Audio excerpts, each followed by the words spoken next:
పుష్పలత గారు ఉన్నారు. పుష్పలత గారు, సల్కం చెరువుకి ఆ రోజు ఎఫ్టీఎల్ ఎలా ఉంది, ఈ రోజు ఎఫ్టీఎల్ నుంచి ఎలా మాయమైంది? సంథింగ్ ఇప్పుడు ప్రజలకు డౌట్ రాకూడదు. ఎందుకంటే అలా ఉన్నదాన్ని ఎందుకు సడన్ గా చేంజ్ అయింది అన్నది పార్టీల పరంగా ఓట్ బ్యాంక్ పాలిటిక్స్ కాబట్టి ముఖ్యమంత్రి గారి దాంట్లో ఉన్నది అని అనవసరంగా ఏదైనా ఇష్యూ చేద్దామని అనుకుంటున్నారేమో, కానీ మేము దీని మీద క్లారిటీగా ఉన్నాము. ఇక్కడ ఉన్నాము. దీని ఒకవేళ అంత ముందు ఎఫ్టీఎల్ ఉన్నది, ఇప్పుడు ఎఫ్టీఎల్ కాదని ఎందుకు వచ్చిందో వెరిఫై చేస్తాము. ముఖ్యమంత్రి గారు కూడా తెప్పించుకుంటారు. అలాంటిది ఏమన్నా ఉంటే చాలా పెద్ద పెద్ద వాళ్ళని కూడా వదిలి అక్బరుద్దీన్ ఓవైసీ ఒక వారం రోజుల క్రితం ఒక వార్నింగ్ ఇచ్చారు. ఆ వార్నింగ్ ఏమైనా భయపడిపోయిందా కాంగ్రెస్? భయపడమండి. మేము ఎవరితో భయపడే పరిస్థితి, మేము కేసీఆర్ కాదు, లేదా కేసీఆర్ కు ఉన్నంత అటాచ్మెంట్ గానీ మాకు లేవు. మాకు వాళ్ళు ప్రజల కోసం మాకు అవసరం ఉన్న దాంట్లో అంశాల్లో డెవలప్మెంట్ లో మాతో వాళ్ళు కలిసి రావాలనుకుంటున్నాము. అంతేగాని వాళ్ళతో మాకు ఇప్పుడు ఉన్న మెజారిటీ పరంగా మాకు వాళ్ళతో అంతగా ఉండాలా ఉండకూడదు అన్నది అంత పెద్దగా విషయమే కాదు. సో అంటే చూడు, ఇదే కాలేజ్ మల్లారెడ్డి కాలేజ్కి వచ్చింది, ఎఫ్టీఎల్ పరిధిలో ఉంది. సేమ్ అట్ ఏ టైం రెండు కాలేజీలకు వచ్చినాయి. ఆయనకు సంబంధించిన కాలేజ్ ఎక్కడో, ఇక్కడ ఫాతిమా కాలేజ్, రెండు కాలేజీలకు ఒకటేసారి వచ్చింది. 6 నెలల సమయం ఇస్తున్నాం, తర్వాత కూల్ చేస్తామని చెప్పినటువంటి కాంగ్రెస్ పార్టీ ప్రభుత్వం లేదా హైడ్రా, ప్రభుత్వం nothing but HYDRAA is a part of government. ఇలా రెండు సబ్జెక్ట్ లో కన్ఫ్యూజన్ చేయకండి. HYDRAA is the different, that autonomous powers కూడా ఇచ్చారు హైడ్రాకి. అటానమస్ పవర్ అయినా కూడా it should be liberal. It should be liberal కదా, అందరికి ఒకే రకమైనటువంటి లిబరల్ గా ఉండాలి కదా. గవర్నమెంట్ జోక్యంతో దాన్ని మార్పిమని చెప్పి ముఖ్యమంత్రి గారి ఆదేశాలు దానికి వెళ్ళవు. అది క్రిస్టల్ క్లియర్. అంటే హైడ్రా చట్టబద్ధత మీద కూడా చాలా సందర్భాల్లో కోర్టులో చర్చలు జరిగినాయి, చాలా మంది డిబేట్లు జరిగినాయి, ఇవన్నీ జరుగుతూనే ఉన్నాయి. ఇప్పుడు ప్రజల దృష్టికి వచ్చిన దాన్ని కూడా వదిలిపెట్టే ప్రసక్తి ఉండదు కదా. అంటే ఎట్లా మారుంటాయి, ఎట్లా మారొచ్చు? మీకు తెలుసు, మీరు మాజీ మంత్రిగా పనిచేసారు, అనేక రకాల అనుభవం ఉంటుంది. ఎవరు మార్చారు, ఎందుకు మార్చాలి, ఎఫ్టీఎల్ నుంచి మాయమైపోయి విషయం చేయడానికి అంత ఈజీ కాదు. ఒకవేళ మార్చారు అంటే వాళ్ళు మమ్మల్ని బ్లేమ్ చేయడానికి ఎవరైనా చేసున్న అధికారులే ఉండొచ్చు, ఏదన్నా కూడా full majority. Hydraa commissioner Ranganath మీ మీద నిజంగానే మార్చేదని ప్రయత్నం చేస్తున్నారా? లేదు మా హైడ్రా గారికి కూడా అన్ని తెలియాలి, ఏం లేదు, కొంచెం టైం టేకింగ్ తీసుకుంటారు.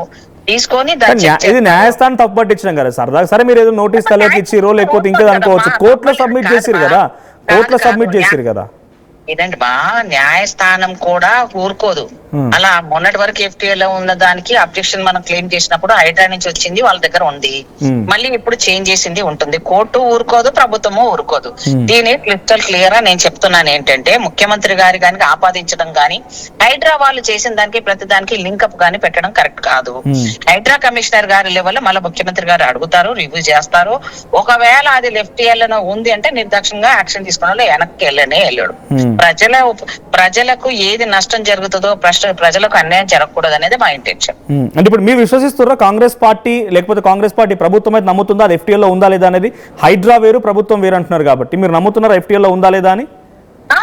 నేను ఇప్పుడు అదే చెప్తున్నా కదా, ముఖ్యమంత్రి గారు ఇప్పుడు దాన్ని తీసుకుంటారు. సో ఫాతిమా కాలేజ్ ఎఫ్టీఎల్ లో ఉంది అని మీరు చూపిస్తున్నారు కదా, నేను కాదు చూపించింది, ప్రజలకు అంత క్లియర్ గా చూపిస్తున్నారు. 6 months బ్యాక్ వరకు అది ఎఫ్టీఎల్ లో ఉందా లేదా ఏంది అనేది ఎవరు చర్చ చేయలేదు.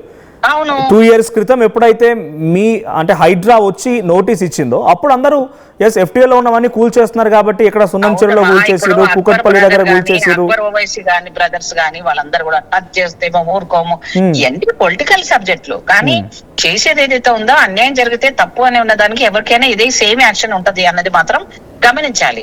నేనేమంటున్నానంటే, ఒకవేళ ముఖ్యమంత్రి గారి దృష్టికి ఇప్పుడు వెళ్తదండి, అది అలాగే కోర్టు కూడా వెళ్తది, కోర్టు కూడా వీళ్ళని తప్పు పడుతుంది. అలాగే హైడ్రా కమిషన్ గారు కూడా అది కోర్టు ఆల్రెడీ తప్పు పట్టింది.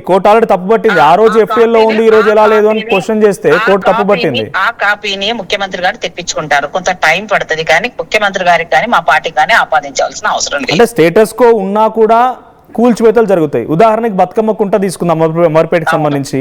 ఆ బతుకమ్మ కుంట హైడ్రా డిసిషన్ ఆ బతుకమ్మ కుంటను అంత సుందరీకరణ చేసి అన్ని చేసిన తర్వాత సుప్రీంకోర్టు నుంచి నివేదిక వచ్చిందని మళ్ళీ వాళ్ళకి అప్పచెప్పాలని చెప్పి, అంటే ఏం ఉపయోగం? హైడ్రాకో నిధులు ఇచ్చి, ఇంతమంది ఉద్యోగులను ఇచ్చి, పోలీస్ బెటాలియన్ ఇచ్చి, ప్రత్యేక పోలీస్ స్టేషన్ ఇచ్చి, ఇన్ని రకాల నిధులు ఉండి అంటే తప్పిదాలు ఆ స్థాయిలో జరుగుతున్నాయంటే అధికారమే చర్యలు తీసుకుంటారా? పోనీ అమ్మా, ఇప్పుడు ఈ స్వాతంత్రం వచ్చి 75 సంవత్సరాలు అయినప్పుడు కూడా ఇప్పటికి కూడా ఏ సిస్టమ్ ఏ రకంగా పొల్యూట్ చేయడంలో గానీ, రాజ్యాంగాన్ని పరిరక్షించడంలో గానీ, లేకపోతే ప్రతి దాంట్లో సిస్టమ్ లో ఎన్ని మిస్టేక్స్ ఉన్నాయి, సిస్టమ్ ని కరెక్ట్ చేయడానికి ఇంకా 75 సంవత్సరాలు కూడా సరిపోదు. ఇప్పుడు తప్పిదం జరిగిందని మీరు నిర్ధారించుకొని కమిటీ చేస్తారా? హైడ్రా కమిషనర్ దానికి నేను కమిట్మెంట్ అవ్వను. ఎందుకు అవ్వను అంటే, కోర్టు ఇచ్చిన దాన్ని ముఖ్యమంత్రి గారి పరివ్యూలో తీసుకొని దాన్ని చూసిన తర్వాత అప్పుడు దాన్ని ముఖ్యమంత్రి గారు అధికారికంగా, ముఖ్యమంత్రి అంటే గవర్నమెంట్, పార్టీ అంటే కాంగ్రెస్ పార్టీ, దానికి దీనికి కనెక్షన్ చేయొద్దు. కాంగ్రెస్ పార్టీ అనేది ఒకటి, ముఖ్యమంత్రి గారు అంటే ప్రజలకు సంబంధించిన వ్యక్తి, అందరికి సంబంధించిన వ్యక్తి. ప్రజలకు నష్టం జరిగేదానికి ఏదైనా సరే దాని మీద యాక్షన్ తీసుకోవచ్చు. సో కొంత టైం తీసుకుంటూ, మీకు తెలియదేం కాదు, హైడ్రా వచ్చిన తర్వాత ఎన్ని నివాసాలు కూలిపోయినాయి, కొత్తగా నేను అదే చెప్తున్నాను, ప్రవేశాలు చేసిన వాళ్ళు కూడా మిస్టేక్స్ జరుగుతాయి మా. మనం జరగకుండా ఉండడానికి మనమే దేవుళ్ళం కాదు. ఎక్కడైనా బై మిస్టేక్ కరెక్ట్ గా న్యాయం జరిగిన వాటికి కూడా అన్యాయం జరిగిన సందర్భాలు మనం చూస్తుంటాం. ఇప్పుడు మిస్టేక్ గా చూడాలి దీన్ని.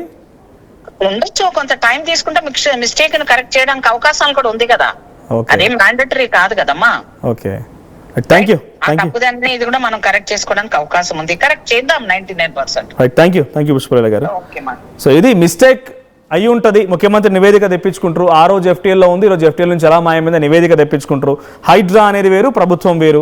సో హైడ్రాలో జరిగిన తప్పిదాల విషయంలో మేము డెఫినెట్గా చర్యలు తీసుకుంటాం అనేది కాంగ్రెస్ పార్టీ వర్షన్. ఇక బీజేపీ డెఫినెట్గా చెంచల్గూడ జైల్లో చాలామంది అధికారులు, ఇంకా చాలా స్ట్రిక్ట్ ఆఫీసర్లు ఊసలు లెక్క పెట్టారు. తప్పులు చేస్తే ఎవరైనా ఊసలు లెక్క పెట్టాల్సిందే, చెంచల్గూడ జైలుకు పంపిస్తామని హైడ్రాకి వార్నింగ్ ఇస్తున్నారు. సో ఇది ఎఫ్టీఎల్లో ఉందా లేదా మీరు చాలా క్లియర్గా చూస్తున్నారు.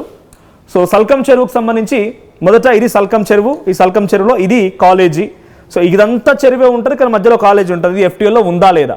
హైడ్రా మొదట ఇచ్చినటువంటి నోటీసుల్లో మాత్రం ఎఫ్టీఎల్లో ఉంది అనే ఇచ్చింది. ఇకపోతే ఈ నియర్ బై లొకేషన్ మీకు చూపించాను నేను. ఇది చెరువు, ఇది వెనకాల కాలేజ్, ఈ పక్కనే కాలేజ్, ఇది చెరువు. ఇక్కడ మీరు చూడొచ్చు గూగుల్ ఎర్త్లో కూడా 2012లో ఎట్లా 25 వరకు ఎట్లా వచ్చింది అనేది.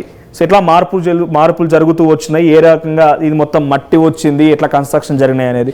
సో మీరు డిసైడ్ చేయండి, ఇది ఎఫ్టీఎల్ పరిధిలో ఉందా లేదా. సల్కం చెరువు ఎఫ్టీఎల్లో లేదు అని హైడ్రా అంటోంది, కోర్టుకి నివేదికను సమర్పించింది.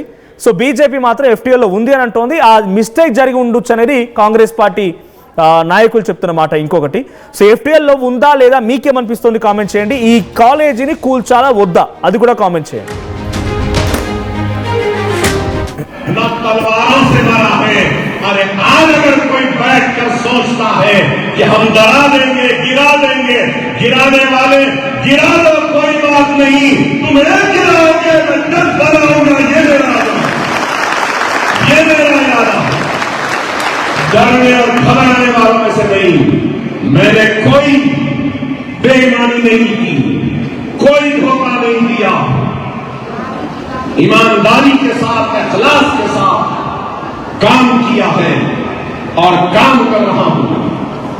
लेकिन आज इनको ये काम बुरा दिखता है, न तलवारों से मारा है, अरे आज अगर कोई बैठकर सोचता है कि हम डरा देंगे, गिरा देंगे, गिराने वाले गिरा दो, कोई बात नहीं, तुम्हें गिराओगे मैं डर बनाऊंगा, ये मेरा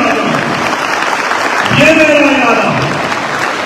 डरने और घबराने वालों में से नहीं, मैंने कोई बेईमानी नहीं की, कोई धोखा नहीं दिया,